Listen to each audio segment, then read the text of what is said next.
Hello Cinnamon Bun. So today I'm trying something new. I'm going to take a story that I have issues with and I'm going to do a plot embryo for how I'd fix it.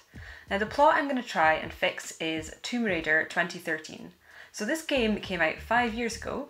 It's had a sequel, it's had a remaster, and there's now a movie based on it coming out this week. So I chose this because this game is both very close to my heart, but also incredibly frustrating plot-wise. It gets a lot right and a lot wrong. So when it came out, it was quite a big deal to get a Tomb Raider game which didn't seem to be overtly sexualising Lara, and which claimed to be giving her an empowering origin story. A relatable female protagonist at the centre of a big budget power fantasy was something I desperately wanted back then. Even 5 years ago, a game like Horizon Zero Dawn or a movie like Wonder Woman didn't even feel possible. So in 2012, I played an early demo of Tomb Raider at E3, and when it came out I had finished my exams, so I just ate pizza and I played it for 3 days straight. So I've completed this game twice on normal and once on hard, and I started a fourth run a few days ago as preparation for this very video. But despite being totally absorbed and fascinated by it, I've always had huge problems with this game. It was one of those kind of brink stories where you love it more for its potential than its actual execution. And because of that tension between loving it and finding it hugely frustrating, it stayed with me over the years. So I thought, since the movie is coming out soon, and I'm definitely going to go and see it, and I really don't have high hopes for it being very good, I thought this would be a good time to revisit Tomb Raider and ask, what would I have done differently? I've been complaining about the writing in this story for years, so let's test my mettle and see what I can come up with. So I'm going to be using the plot embryo method. If you're unfamiliar with it, all the info about it will be linked down below, so feel free to check out my guide to the technique before or after this video. The printable I'm using will also be there. So here we are at my desk. First off, just a little disclaimer, you're going to notice that my hand is wrapped. That is because I have burned the hell out of it. Yeah, Lara took a beating in that story, but did she ever pour boiling water on her hand when she was trying to clean out a candle jar? I think not. Anyway, let's just call it themed. So this is my printable, this is just the cover. This is just an info sheet on how to use the printable. Got a couple of reference sheets, which I don't really need anymore because I've done quite a number of plot embryos at this point. And so this is the one that I'm going to be using today. I've also got a villain or a tragic plot embryo template as well, but I'm probably not going to be using that today. So, got the heroic plot embryo structure, just a blank one here. I also have on hand just a summary of the existing plot for Tomb Raider 2013. So I went to Wikipedia and I took out the whole plot summary, which is here, and from that I distilled it down into the most important points. So this is what I think is the most important plot points of the whole story. I've made a note of some problems here. I've got some notes on the setting and the characters, just a quick list of the characters for reference, and some stuff about Lara's backstory with her father, which actually is kind of more relevant to the second game, but since it's like some of the only stuff that we know about Lara as a person, I thought it'd be good to have it on hand in case I want to draw on that for her backstory. So this is really the most important page, because it's these points here that I'm going to be transferring onto this and trying to see where things fit and where they don't fit and where there are gaps and things. And I already know, having thought about this for a while, that this is going to be really good for probably these parts of it. And I feel like these are going to be the main issues, and those are connected to the internal quadrants here. So to start with, I'm just going to read you out the plot summary as it goes in the existing story, in the existing game. So this is me boiling it down to what I think are the most important parts of the story. Obviously it's a game, it's not a movie or a novel, so there's quite a lot of what we would consider plot filler, because you need gameplay, you need to have the character do things. But this is what I think is the most important parts of the story. So, Lara sets out on her first expedition aboard the ship Endurance, with the intention of finding the lost kingdom of Yamatai. They are shipwrecked on the island by a freak storm. We know already at this point that Yamatai is this kind of mythical Japanese island ruled by a sun queen called Himiko. So Sam disappears with a creepy guy called Matthias, and Lara gathers up all the other survivors to go and find them. So she manages to call for outside aid, but another freak storm takes down the plane that's meant to save them, so they're trapped on the island as long as Himiko's forces are at work. Sam has been kidnapped by the island's inhabitants, a violent cult known as the Solari Brotherhood. Sam contacts Lara and tells her that the Solari intend to put her through the fire ritual, which will probably burn her to death if unsuccessful. So Lara tries to save Sam, but she's overpowered by Matthias and his men. Sam is not harmed by the flames, and so the ritual marks her as Himiko's rightful successor. Lara rescues Sam and they try to escape, but the storms won't let them leave the island. So Lara realises that the storms are being magically generated to keep everyone trapped there. Lara then discovers the remains of the general of the Storm Guard, the Oni defending the monastery, this big kind of monster guy with a club, who had committed seppuku. In his final message, he reveals that Himiko's successor took her own life rather than receive her power, leaving Himiko trapped in her body after death. So then Lara realises that Matthias's plan is to transfer Himiko's soul into Sam's body, which would destroy Sam's soul. So the big climax is Lara fighting her way through Himiko's forces to kill Matthias before destroying Himiko's remains so that she can save her friend Sam. Now that Himiko is destroyed, they can now finally leave the island. There are no storms left, and they can go home. But Lara decides that there are many more myths to be found, and she isn't returning home just yet. So essentially, the long and short of it is, Lara, she's an archaeology grad, she's an archaeologist, she believes that this kingdom of Yamatai exists, and she goes off to search for it. They find it, they get trapped there because of magical forces, because of Himiko. Sam gets kidnapped and they try to transfer Himiko's soul into Sam's body. Lara stops them, and destroying Himiko's remains means that, they can finally leave the island. So between this and the second game in the series, Rise of the Tomb Raider, we find out some backstory about Lara and her father, because her father was also an archaeologist, and she kind of grew up thinking that he was like obsessed with the supernatural, and she didn't really believe him. Like, he was kind of a laughingstock. And so for me, one of the main problems was like, well, why the hell is she so skeptical of this stuff? Like, why is she setting off to find this mythical island in the first place? I don't understand, because like a large portion of the game is her being like, this can't be real, this can't be true. I don't believe in magic and the supernatural, so what's going on here? But if she didn't believe in that stuff to some extent, then she wouldn't be searching for an island that apparently doesn't exist, right? So that was a main problem for me. Another main problem was, what is her motive goal here? It's really not clear. The main thrust of the story is about saving Sam, but we don't actually find out that Sam is being kidnapped until like really far in, and that doesn't seem to be what's driving Lara. So is it to find Yamatai? Well, she finds it immediately at the start. So you're meant to find the motive goal down at the midpoint here, but they're shipwrecked on the island here. So she's already found Yamatai. So if that was her goal, that doesn't work. If it's to save Sam, then we don't actually know anything about Sam and her relationship, really. We get very little about it, so there's no backstory supporting that, really. Is it to get to the truth? Possibly, but she doesn't seem to be operating under wanting to get to the truth for large portions of the plot. She's actually just trying to escape the island. Is it to survive?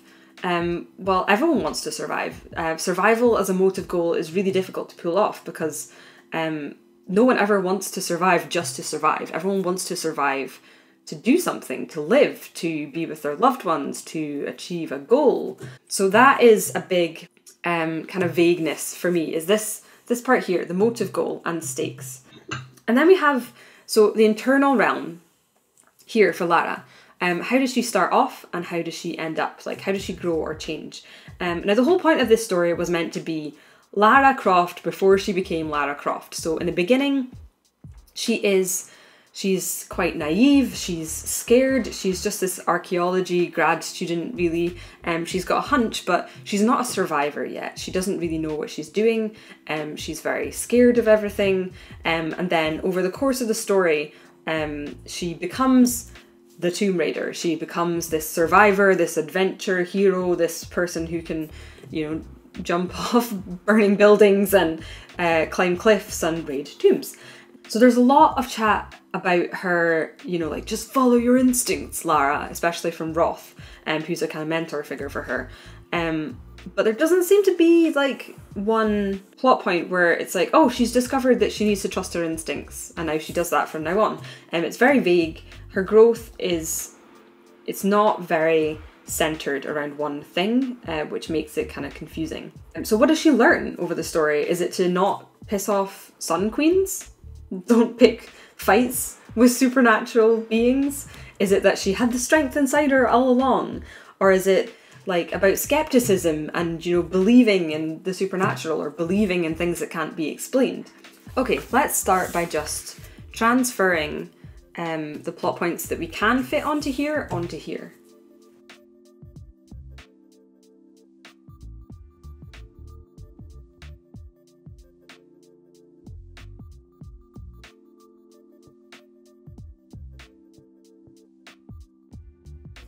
So this is super simplistic, but hopefully it's enough to start giving me an idea of the internal quadrants.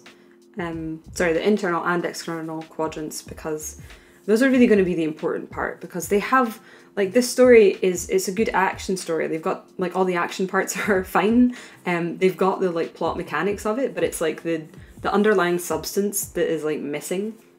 So this is the part that I'm going to want to focus on largely. So this, like, venturing off to find Sam in Yamatai and then returning, which is escaping Yamatai, tells me that this bottom section is Yamatai. So the external world, the unfamiliar world that Lara is traversing, is literally Yamatai. So that's really helpful because it's obviously, it's the literal environment. And up here you're going to have the ordinary world. Maybe just like even the shore of Yamatai. So like if she's shipwrecked, she starts shipwrecked and then she ventures into the depths of the island and then maybe returns to the shore to then get rescued. So let's just say the ordinary world. This will probably change and get more clear as we get clearer on what Lara's actual zone of comfort is, because this is her zone of discomfort, is Yamatai. Obviously, this is the situation that she doesn't know how to traverse, and she's forced to learn during this process here. That gives us our internal and external realms, so that's fine. That is usually the easy part. So the hard part is this, which is, how does Lara change over the story? How does she grow? Why are we telling this story? Yeah, and because we don't know how she changes, really, that's why we don't know this. So these two, you know, this is like Lara before, Lara after. How Lara fails to affect her comfort zone, the status quo, the environment in which she's in, because she is in this ignorant state, and then this is when she returns to the comfort zone, but now she has the power to change it because she's learned and grown. So let's start brainstorming these. Before, like, just physically, just like in terms of skills and things, she's comparatively weak. Maybe we just say untested. Normal, to be honest. Most of us aren't Bear Grylls, you know? Not yet a survivor. Fighter. Killer, actually. The amount of fucking people she kills.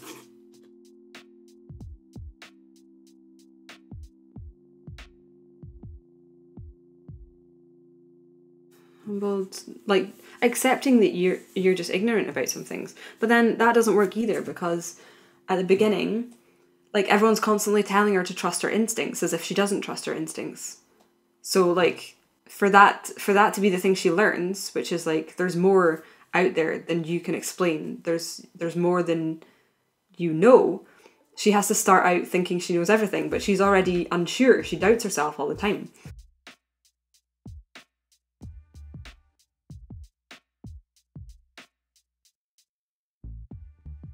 again, I just, like, I feel like it's about this. It's about that, like, being skeptical of the supernatural mechanics of the story, and then being like, oh no, it's real.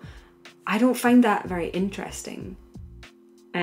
Because then you have a main character who's just fighting against the story, and like, for me, it's not a good theme or change or internal change, because like the audience always buys into the mechanics of the story immediately. Like, we're there to go on a fantasy story, so when we have a main character who like is purposefully disbelieving of that, it's just kind of frustrating, like, and it feels like you're just doing it because of the sake of realism, that's what, oh, you know, if it really happened, then people would be disbelieving of it. But like, I don't care what would happen if it really happened, because it's not that kind of story. Like, if we were caring about realism, then we probably wouldn't have Lara falling off something and getting stabbed in the gut every 10 minutes. So that, for me personally, is not the most interesting thing. And obviously this part, there's no right and wrong answer for this internal part, because this is just about deciding what kind of story you want to tell. And my main problem with this story is that I feel like I don't know what they were wanting to say with this. I don't know what kind of story they actually wanted to tell. So I'm trying to figure out, okay, if I'm writing Lara, what's the story I would want to tell with her? So I've done some more brainstorming, and I've started to come to what I think I want to use for my internal change in Lara and the theme. And I actually came to that through comparing Lara and Himiko, because Himiko is the main antagonist, so really you want them to have conflicting beliefs, and you want to basically be using this story to say Lara's right, Himiko's wrong. And that's why Himiko gets a tragic ending, and that's why Lara gets a happy ending. And so I started comparing them. You know, Himiko is this all-powerful being. Lara is just, you know, like an ordinary girl, at least at the beginning. Himiko seeks eternal life. She wants to live forever. She wants to transfer her soul into other people's bodies. And I noted that that's basically the same motivation as Voldemort. And then I thought, okay, so what's the opposite of that? And I was like, well, the opposite of seeking eternal life would be to choose death or sacrifice. But then I was like, but the whole point of Lara is that she's a survivor. And I was like, actually, their motivations are actually quite similar. They both just want to survive. And so then I thought, okay, so how is their survival different? Himiko wants to survive at all costs. She doesn't care what it takes, who she has to kill, who she has to betray, what she has to do. She just wants to survive. Survival alone is enough for her. Whereas Lara, I was like, survival only matters if you have something to survive for. Like, if Sam died, what would be the point in Lara having survived all this? And so that's how I came to what I think will be Lara's theme, Lara's change. It will be her realizing that survival alone is not enough. You have to be surviving for someone or something. It has to be about what you're living for. You can't just live for the sake of it. So that's what I'd like Lara to learn during this story. So in that way, Himiko kind of becomes this cautionary tale for Lara, as in, this is what happens when you choose survival above everything, above the people and things that are important to you. Your life becomes empty. But so I've just added this to the internal realms here. So on the right, on the ignorant side, I have survival for its own sake, as in survival is important, is valuable for its own sake. And then I have the changed quadrant, the what she learns, and I have meaning comes from what and who you survive for, not survival itself. So let's try and start filling in other areas then based on this. And I think actually what I would like to do, I had an idea last night, is I actually don't want to start the story in Yamatai. I want to, so because I still have a problem with up here, Lara being skeptical, not believing, but then also deciding to run off in search of a mythical island. It doesn't make any sense to me. So instead of having Lara and Sam like purposefully going off to find Yamatai, they're traveling. They're on a plane or on a boat. They're going somewhere. That can be part of the backstory where I can figure that out after. And the cultists know that Sam is the descendant of Himiko, so they want to get her to the island. So they are going to commandeer the plane or the boat. I feel like a plane is more realistic because like where are they going by boat? I don't know. In the original story, Lara's already an archaeologist. She's like an archaeology grad student. She, at one point they reference the fact that she like was on a dig with her dad and she found something when she was 5. So it's like, you know, it's like in her blood. She's been doing this her whole life. Which then again, it's like kind of circular. It kind of begs the question, like, if she doesn't believe in this stuff, then why is she into all of that? And if this is what makes her believe it, then why did she care about it before? So I think it actually would be quite cool to have Lara not be an archaeologist in the beginning.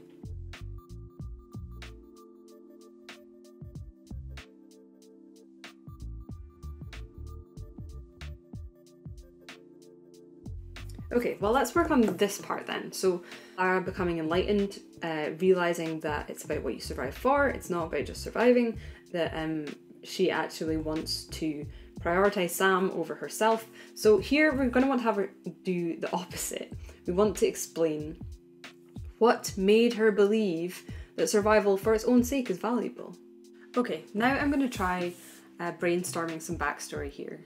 So for this I'm going to want to think about this quadrant here and what event in Lara's life made her believe this.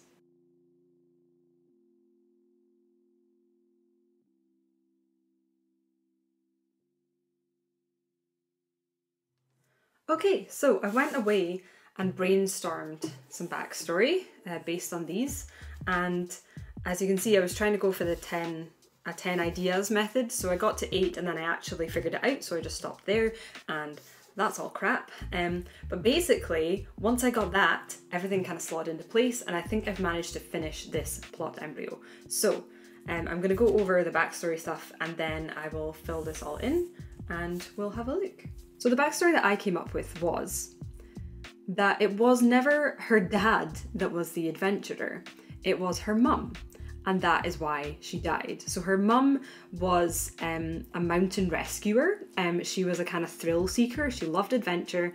And her dad was this kind of super cautious, sort of like homebody type guy. And so obviously they were in love. But I think her dad did not like that his wife had this very risky lifestyle, and he probably wanted her to change her job, and he warned her about what she was doing. And so when she unfortunately died, I think it could probably be like an avalanche or something when she was trying to do a mountain rescue, but really you could plug in anything as long as it's to do with this kind of thrill-seeking nature. Obviously, Lara's dad was devastated when she died and kind of never forgave her for not heeding his warnings. And so for how that affects Lara is that when Lara was a kid, the first time that Lara would have showed any kind of taste for risk and adventure that she obviously got from her mum, her dad would shut that down and teach her that putting yourself in danger is always selfish, it's always stupid, and it's always reckless. There's no good reason to put yourself in danger because survival is the absolute most important thing. Nothing is more important than survival and safety. So in general, that is how Lara would have grown up, but the one event in particular which cemented this, which would be the one like flashback backstory scene that you would do for this story. It's really simple. I just had the idea. I was like, it's going to be when she's a kid. So her and her dad are on a school trip on a bus, you know, a yellow school bus, and he is going to be like chaperoning or something. And you could even make that as well because of this kind of overprotectiveness that he has, like, you know, the idea that he can't even let her go on a school trip without him because he's so worried about protecting her. So, because it needs to be dramatic and it needs to be a life or death situation, the bus will crash. Lara and her father manage to get free of the bus. It's burning, but there's one of Lara's friends is still in the bus and they seem to be stuck.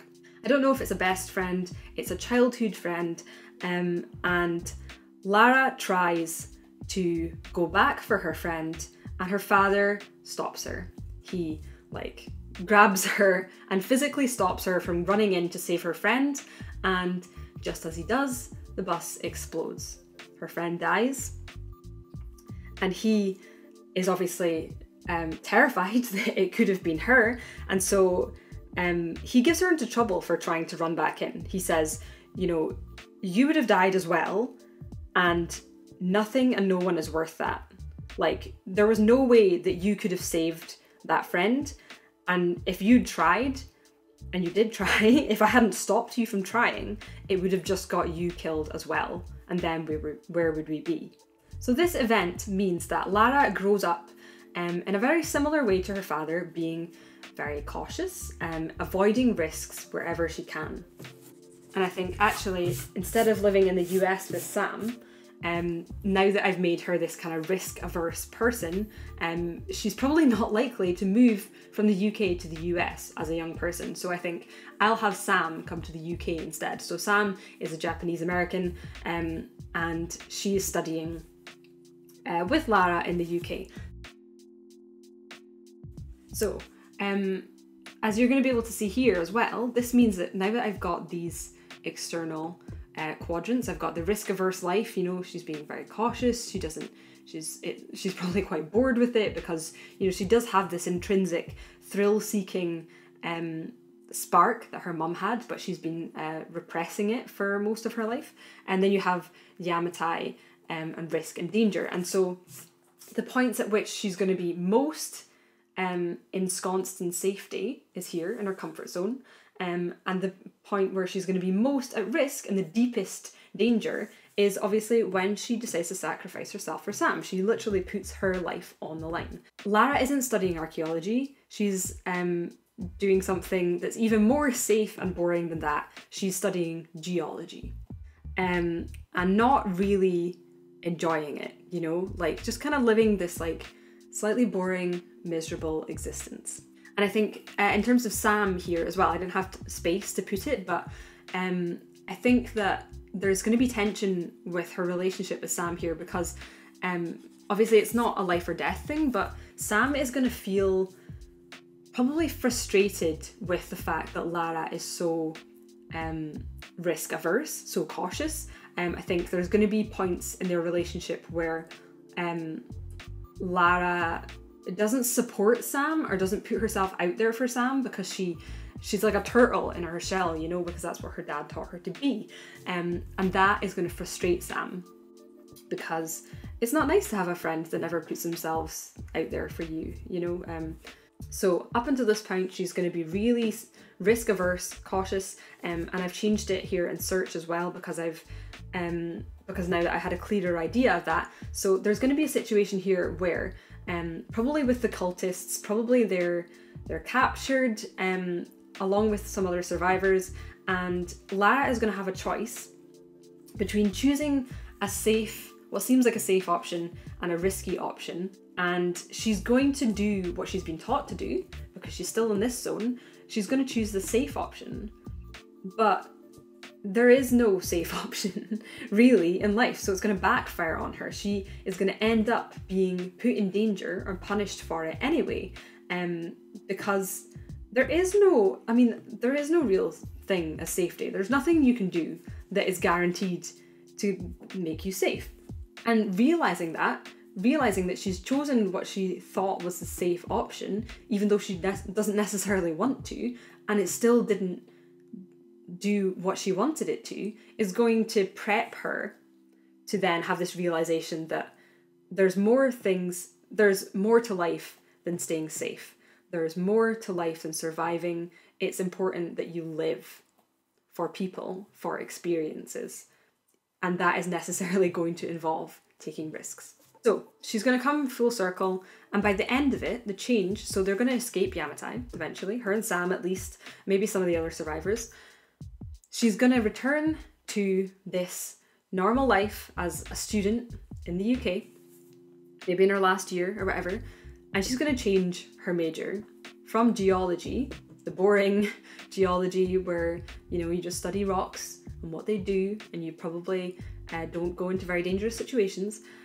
She's going to change to archaeology with a view to exploring and expeditions, and obviously with a view to like this this kind of supernatural slant of things, you know, like what is really out there, even though it's going to put her in danger.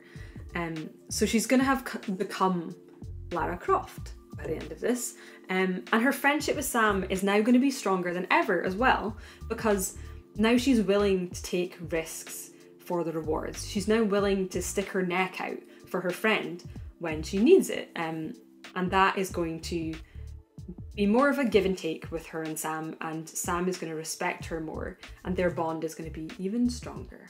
Okay, so I'm going to write all this up in pen, and then we're pretty much done.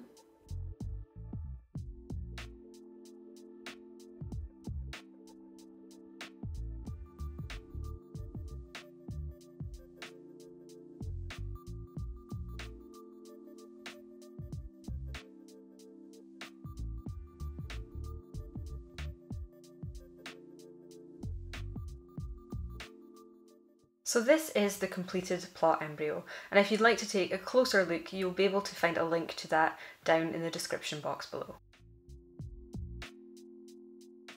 So, what do you think of the plot I came up with? How do you feel about the Tomb Raider reboot games and the movie coming out? Let me know in the comments. Again, if you haven't seen the plot embryo technique before, you can find the complete guide to it for free at my website at rachelstephen.com. As always, I'm Rachael Stephen, novelist, YouTuber, Woodland Hellbitch, and I'll talk to you soon. Bye!